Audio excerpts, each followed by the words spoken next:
Isang magandang umaga sa ating lahat at sa mapagpalang araw. Mayroon tayong tanggap na PCL 32 inches. Naka-plug in yan sa 220. Ito naka-plug in na. Naka-power on na din yan. Ayan, may isang power on na. Lumilap yung power on niya. Ngayon, power on siya. Ngayon, lumiwanag siya pero walang display yan, no? Yan, problema niya. Isa lang gagawin natin dito ay nasa panel problem tayo. Panel problem. Buksan ko lang muna kung anong panel ang ginamit. Ito na po ang kanyang ginamit. Meron siyang top board na ganito. Ito ang kanyang model. Yan.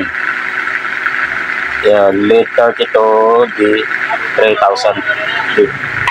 Yan.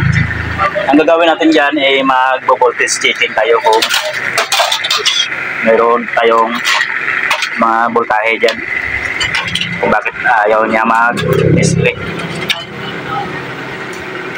So kung nagpo-protect yung DC to DC natin.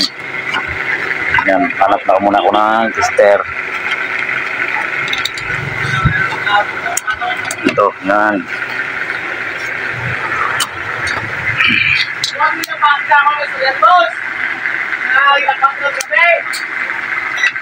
Yan.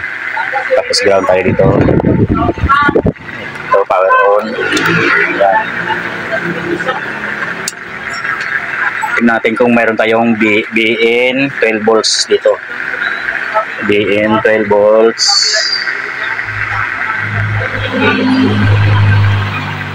Mayroon tayong 12 volts yan, 12 volts. Yan. Mayroon tayong BN 12 volts. Hindi ko makita masyado yung mga numbers ng ano. Hanap muna ako ng teleskopyo. Yan. Sinsin na kayo, medyo malabo-labo na yung mata natin. Yan. Yan, ito yung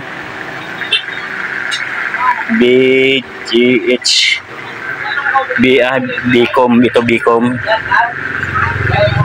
Wala, 0. HBAA 0 din. 0 din. BAA 0 din, wala din.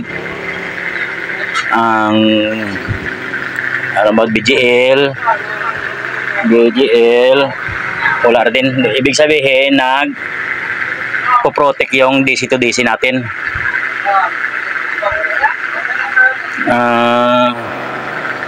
BCC 12 volts, mayroon 12 volts. Wala lang tayong mga DC to DC. Wala tayong BGL, BGH, BGL, wala rin. BGH, wala rin, 0. Yan.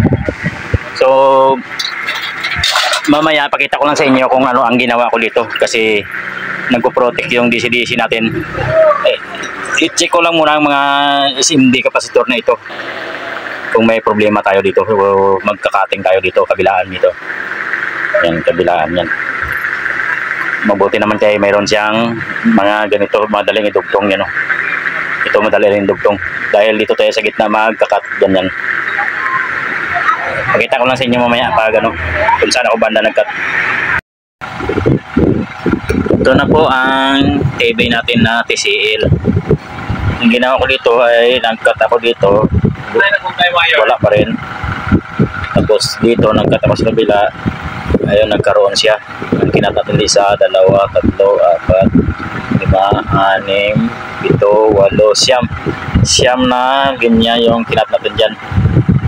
Mula dito hanggang dito. Yun. Pinali ko yung 2. Yan.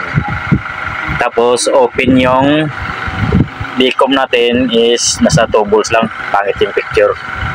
Open yung resistor dyan. Subukan natin i-plug in para makita kung ano ang kanyang display.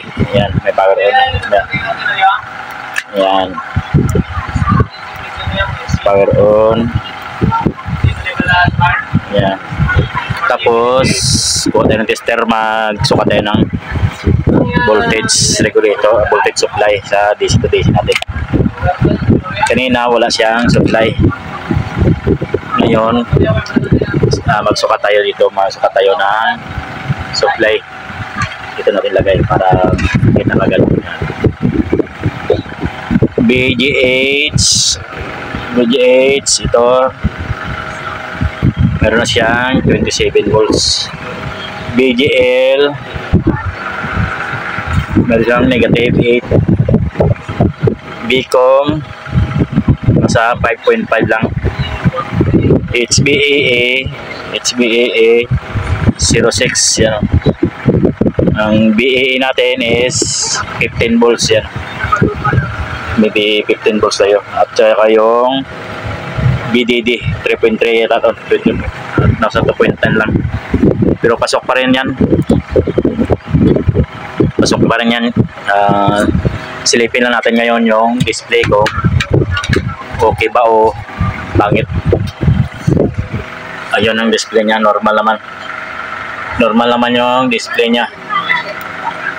Ayun ang display niya. Normal pa rin. Yan. So, i-close ko lang muna to. Subukan natin sa picture. Yun, maraming salamat po guys sa panonood ng video natin na ginawa sa TCL. Hindi ko na po pinakita yung picture. Normal naman yung picture kanina. Sinubukan ko. Kasi wala akong remote. Maraming salamat po sa makapanood ng video na ginawa ko. Nag-cutting method lang tayo at wala naman ibang ginawa. Nag-modify lang tayo ng Ecom. Maraming salamat po sa makapanood ng video na ito and God bless you all. Bye bye.